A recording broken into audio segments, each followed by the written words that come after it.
Gusto ko lang sanang magkaroon ng pera para matulungan ang aking may sakit na ama. Gusto ko lang ng pera para suportahan ang aking sarili.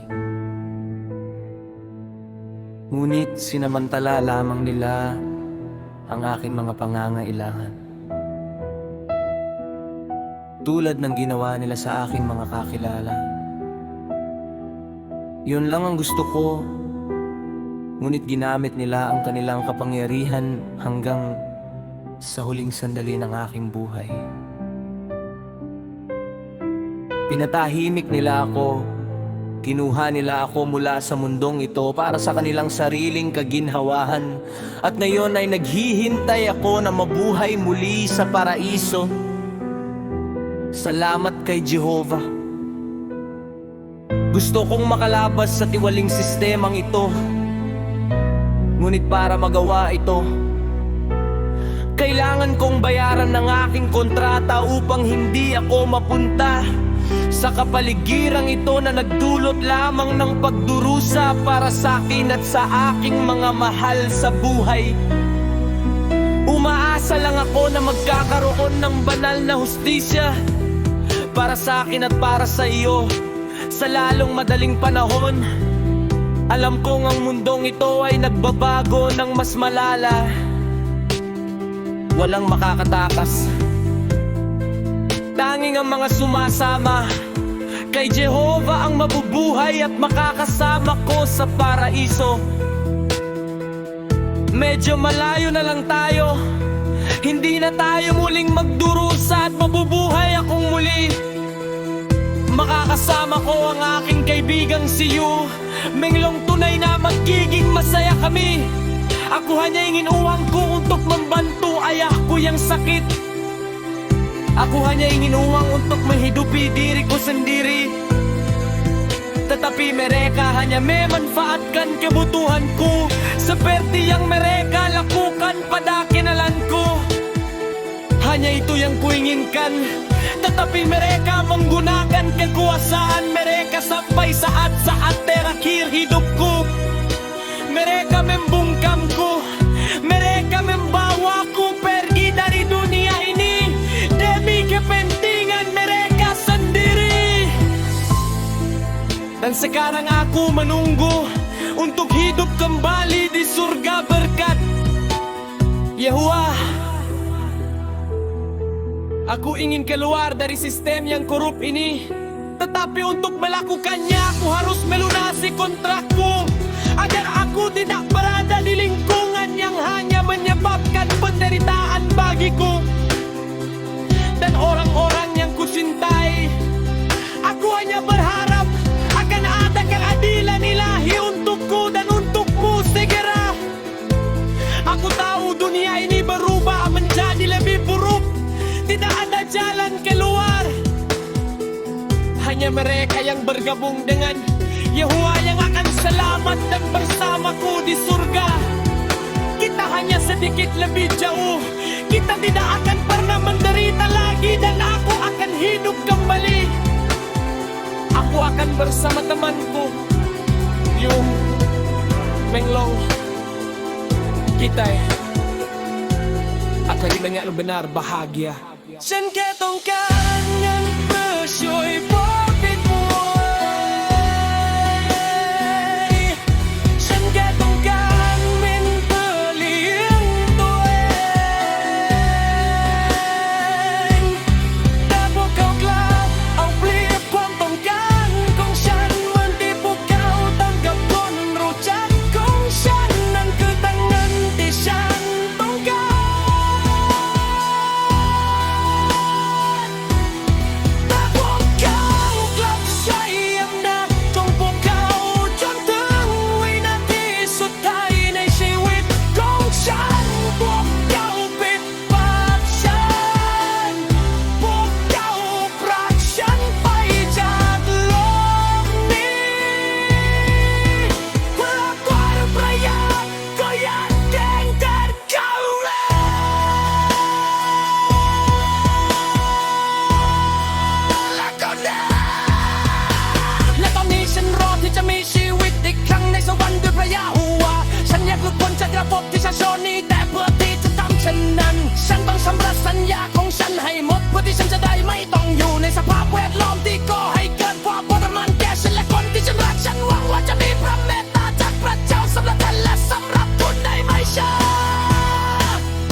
Gusto ko lang sanang magkaroon ng pera para matulungan ang aking may sakit na ama. Gusto ko lang ng pera para suportahan ang aking sarili, ngunit sinamantala lamang nila ang aking mga pangangailangan. Tulad ng ginawa nila sa aking mga kakilala. Yon lang ang gusto ko, ngunit ginamit nila ang kanilang kapangyarihan hanggang sa huling sandali ng aking buhay.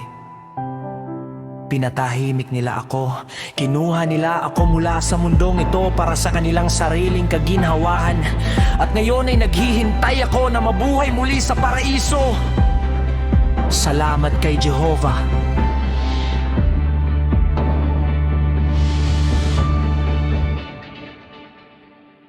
Gusto kong makalabas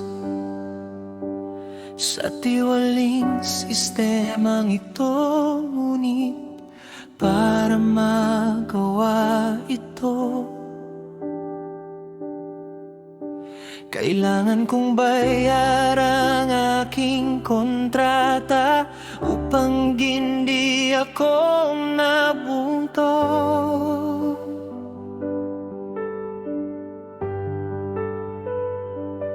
Sa kapaligiran ito na nagdulot lamang ng pagdurusa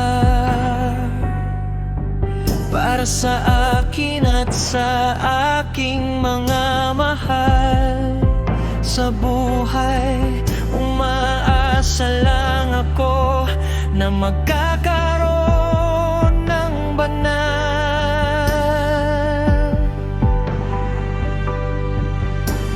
hustisya para sa akin at para sa iyo, sa lalong madaling panahon.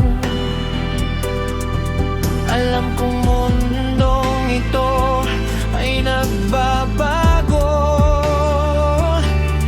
ng mas malala. Walang takas, tanging ang mga sumasama kay Jehovah ang mabubuhay at makakasama ko sa paraiso. Medyo malayo na lang tayo, hindi na tayo muling magdurusa.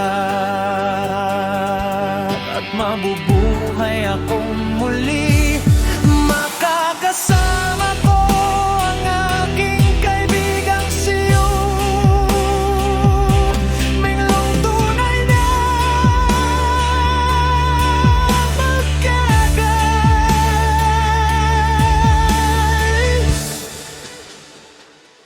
Tunay niya magiging masaya kami. Ako hanya ingin uangku untuk membantu ayahku yang sakit. Aku hanya ingin uang untuk menghidupi diriku sendiri. Tetapi mereka hanya memanfaatkan kebutuhanku, seperti yang mereka lakukan pada kenalanku. Hanya itu yang kuinginkan.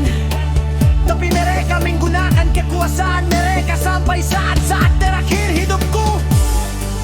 Mereka membungkamku. Mereka membawaku pergi dari dunia ini demi kepentingan mereka sendiri.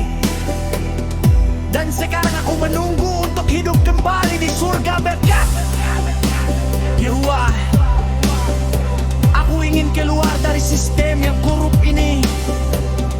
Tetapi untuk melakukannya aku harus melunasi kontrakku, agar aku tidak berada di lingkungan yang hanya menyebabkan penderitaan bagiku dan orang-orang yang kucintai. Aku hanya berharap akan ada kebaikan ilahi untukku dan untukmu segera. Aku tahu dunia ini berubah menjadi lebih buruk. Tidak ada jalan keluar, hanya mereka yang bergabung dengan Yahweh yang akan selamat dan bersamaku di surga. Kita hanya sedikit lebih jauh